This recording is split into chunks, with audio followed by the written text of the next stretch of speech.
Olá, meu nome é Josilene Rocha, sou aluna do mestrado profissional em Gestão e Regulação de Recursos Hídricos do programa Prof. Água.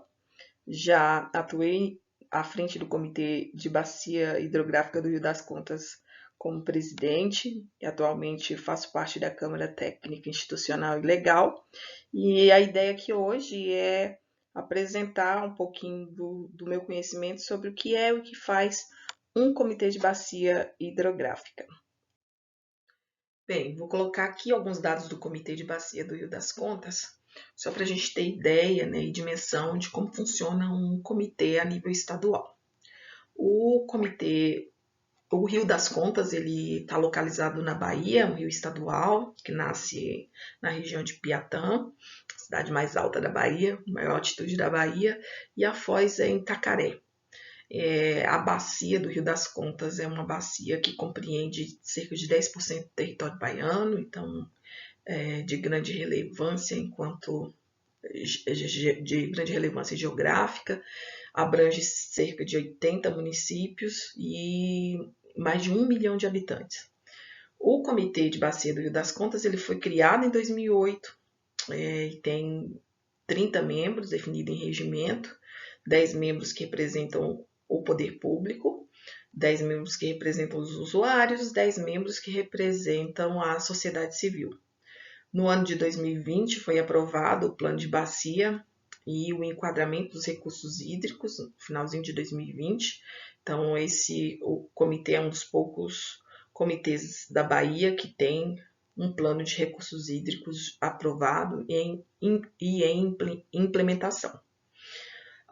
Nesse plano de bacia tem um diagnóstico preocupante, porque foi observado que cerca de metade dos trechos hídricos já estão em situação de colapso, ou seja, quando a demanda suplanta a oferta hídrica, o que leva a uma insustentabilidade, né, no balanço hídrico.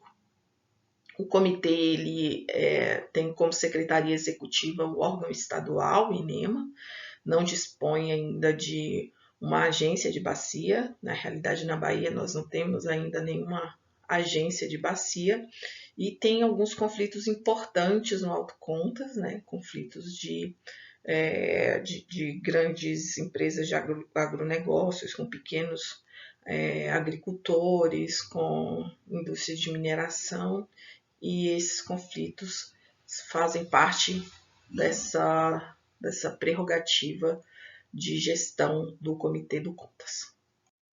Bem, mas antes da gente nos aprofundarmos em como funciona um comitê, nós precisamos compreender o conceito de bacia hidrográfica.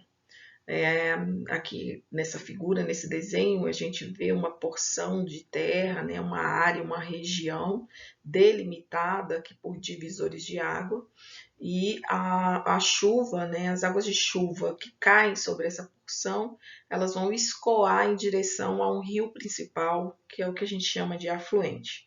Então, essa bacia, ela ainda pode ser subdividida em subbacias, bacias menores, né, conforme a contribuição para os tributários, e rios estaduais afluentes estaduais em rios maiores, o caso São Francisco, que é um rio interestadual, mas é compreendido por tributários importantes e subbacias. Então, a bacia hidrográfica é a unidade territorial para a implementação da Política Nacional de Recursos Hídricos e onde atua o Sistema Nacional de Gerenciamento de Recursos Hídricos, incluindo o comitê. Então, agora a gente já pode discutir o que é um comitê de bacia hidrográfica. O comitê de bacia hidrográfica é formado por um grupo de pessoas, é um fórum de pessoas, né, que se reúne para discutir um interesse em comum, no caso, o uso sustentável da água daquela bacia. Esse grupo de pessoas tem uma composição conforme segmentos, como eu citei lá o exemplo do Rio das Contas, lá são 30 membros, 33% dos representantes são da sociedade civil, 33%, 10 membros do poder público, 33% dos usuários. Mas não precisa necessariamente ser essa proporção à composição. Cada comitê ele pode definir no seu regimento interno como é que vai ser essa composição, mas tem que seguir o critério mínimo da resolução número 5 de 2000 do Conselho Nacional de Recursos Hídricos, que é ter participação mínima da sociedade civil de 20% e participação máxima do poder público de 40%. Esses membros, eles para participarem desse fórum, precisam passar por um processo eleitoral, é lançado um edital, inscrições, tem uma votação entre eles para poder decidir quem irá representar, né, para cada categoria, para cada segmento. E é um fórum diferente de outros sistemas participativos que a gente tem em políticas públicas. Ele é considerado parlamento das águas porque, além de ser consultivo, ele é deliberativo, ou seja, ele tem poder de Estado em relação à gestão. O comitê ele pode realmente deliberar e tomar decisões que têm que ser cumpridas. Então, o Comitê de Bacia tem, de fato, um papel muito importante na gestão dos recursos hídricos e, muitas vezes, esse poder de Estado é negligenciado por outros atores sociais. Bem, os recursos hídricos de uma bacia hidrográfica têm que atender, além da demanda ecossistêmica, a outros usos, aos usos múltiplos da água. Então, os usos mais comuns, o abastecimento público, que é prioridade segundo a Política Nacional de Recursos Hídricos, dessedentação animal e irrigação, que normalmente corresponde a quase 80% dessa demanda. E quando existe uma demanda superior à oferta de água, ao que existe de disponível de água, significa que pode faltar para alguém. E é esse o fator que gera conflitos pelo uso da água. Então, o Comitê de Bacia ele tem um papel muito importante nessa discussão, nesse diálogo, para a tomada de decisão, na resolução desses conflitos ou na prevenção desses conflitos. Uma ferramenta que tem sido muito utilizada no Nordeste e que evita essa questão, que leva em consideração essa questão do balanço hídrico e evita os conflitos, é a alocação de recursos hídricos de reservatórios, né, onde as pessoas se reúnem, é outro fórum, né, mas os usuários das águas daquele reservatório, a montante, a jusante, se reúnem para definir quais serão as prioridades, as vazões que podem ser utilizadas para cada setor, por cada segmento, conforme determinados cenários, um cenário mais favorável, um cenário de maior escassez. Bem, quais são as principais competências deliberativas de um comitê de bacia? Ou seja, aquelas competências que são exclusivas do comitê e precisam ser aplicadas, decisões que precisam ser aplicadas. Como eu já mencionei, a questão dos conflitos, né? O Comitê de Bacia arbitra em primeira instância administrativa, obviamente, os conflitos pelo uso da água. Não resolvendo no Comitê de Bacia, vai para a segunda instância, que é o Conselho Estadual, e terceira instância é o Conselho Nacional de Recursos Hídricos. Obviamente que tem as instâncias judiciais também, que aí jurídicas, né, que são instâncias à parte. Eu considero que a principal competência do comitê é aprovar o plano de recursos hídricos da bacia. O plano de recursos hídricos é o documento mestre da gestão de recursos hídricos da bacia, e nele contém lá as metas de racionalização do uso, no caso de escassez,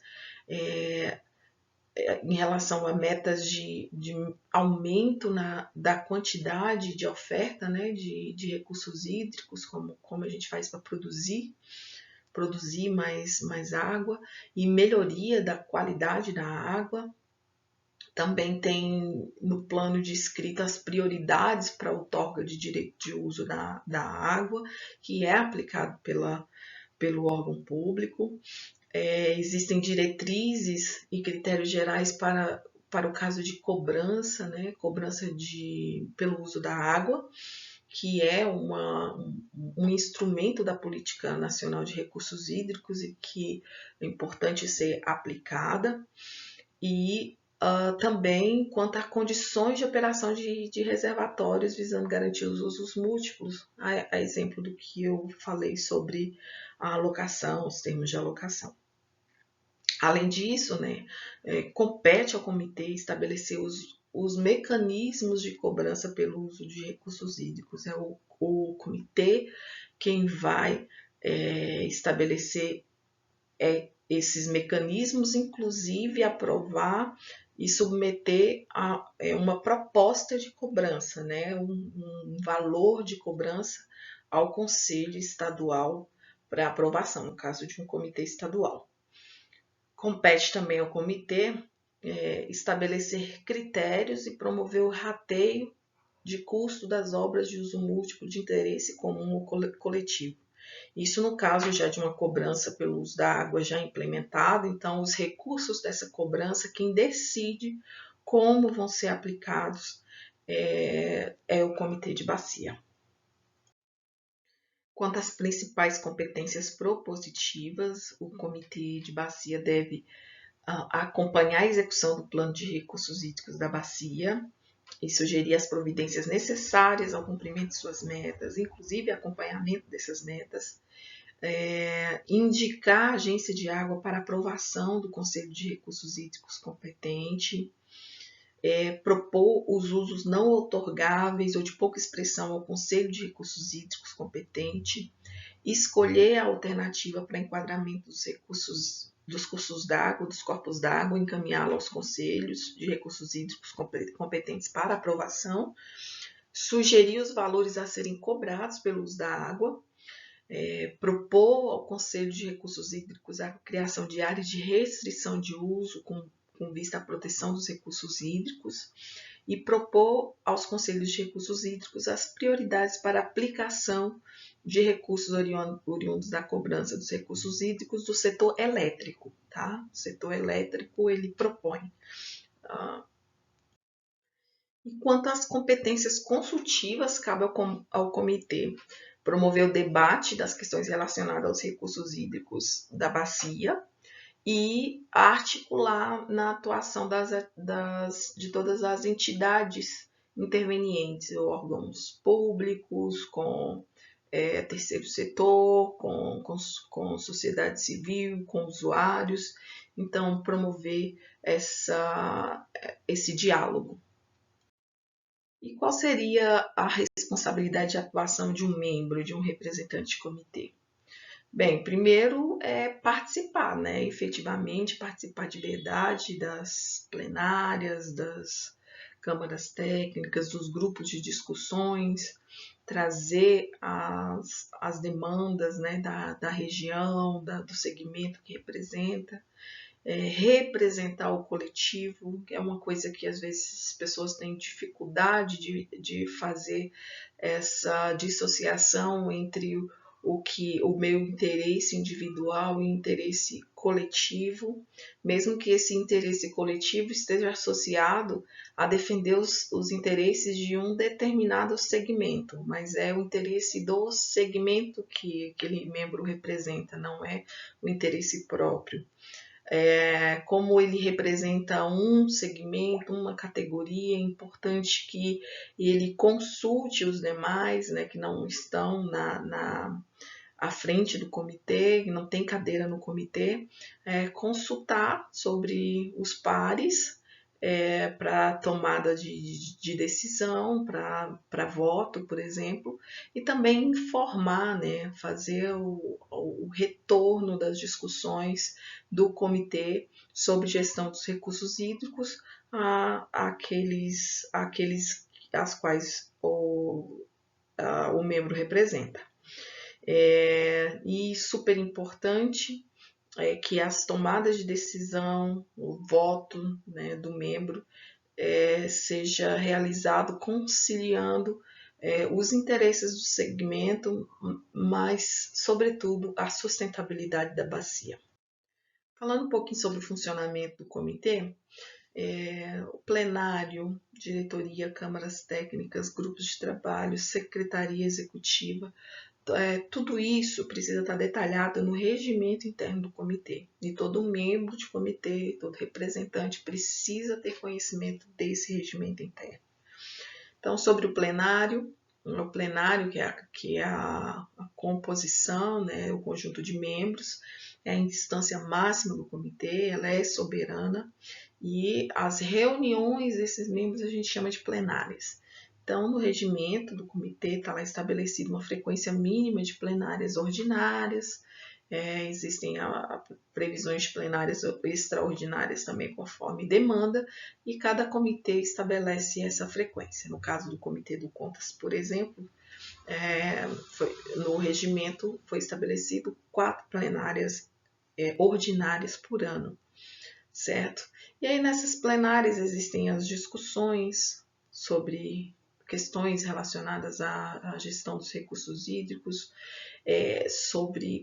existem proposições, saem as deliberações, solicitações e precisa sair uma ata, né? Sempre que existe uma reunião precisa ter uma ata relatando todos esses acontecimentos. Desse plenário é eleita uma diretoria. Cada comitê também pode ter uma diretoria diferente do que está apresentado aqui, mas normalmente é composto por presidente, vice-presidente e secretário.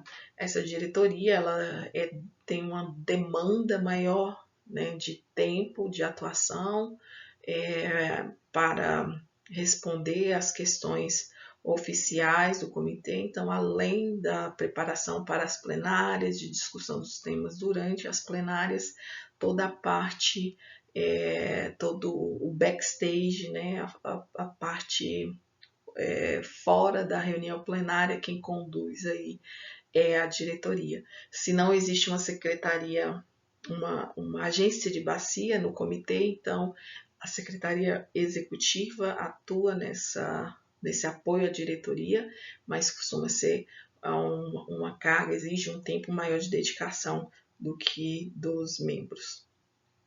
E aí existem também as câmaras técnicas,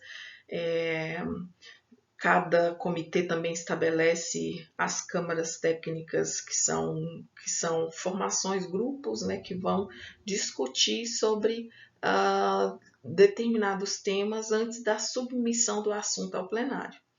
Então, cada comitê pode ter temas diversos. Citando o Comitê do Contas como exemplo, nós tínhamos 3 câmaras técnicas: Câmara Técnica de Instrumentos Legais, que eu estou participando atualmente, Câmara Técnica de Educação Ambiental e Comunicação e a Câmara Técnica de Planos, Programas e Projetos.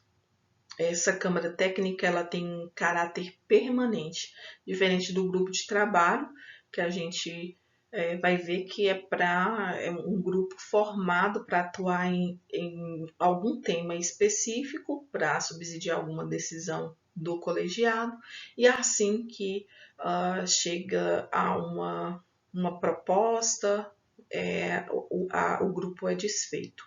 Então, tem caráter provisório.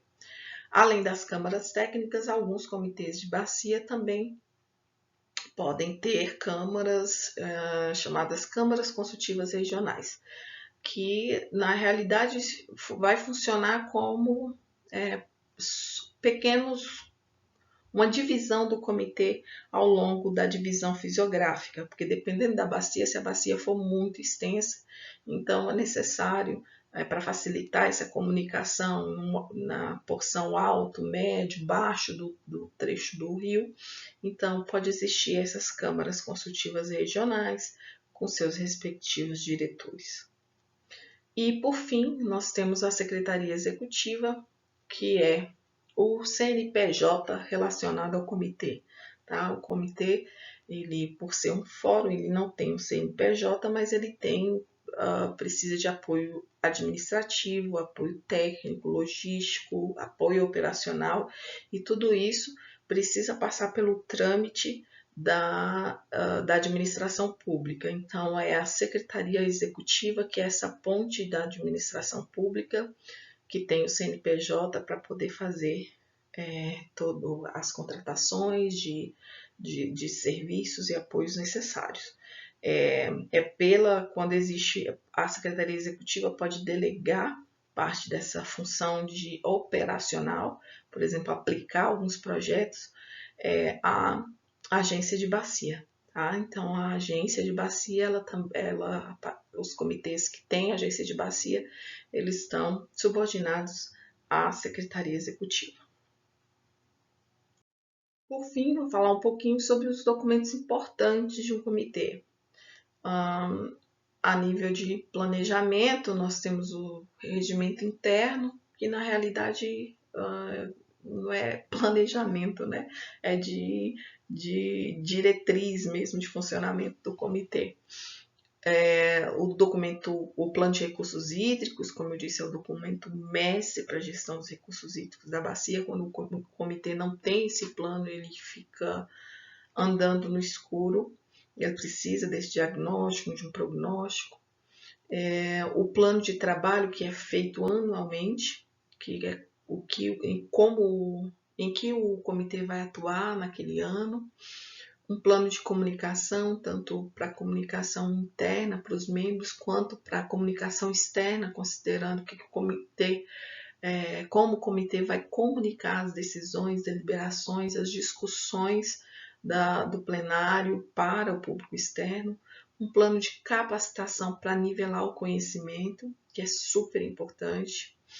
E ainda alguns documentos relacionados a acompanhamento e de resultados, um relatório anual, considerando o plano de trabalho, né, o que foi executado do plano de trabalho, os resultados alcançados com o plano de trabalho, o relatório de implementação e acompanhamento do plano de bacia, que é super importante, e alguns documentos administrativos que a gente já foi falando ao longo da apresentação, as atas, as deliberações, as moções e ofícios. Bem, todas essas informações, né, que passei de maneira rápida aqui, elas estão disponíveis nos programas de capacitação da ANA, nos cadernos de capacitação. Eu utilizei 2 cadernos como referência de como funciona o comitê e procedimentos internos do comitê, e nesses cadernos vocês poderão aprofundar melhor cada um desses temas que eu apresentei aqui. Muito obrigada a todos vocês.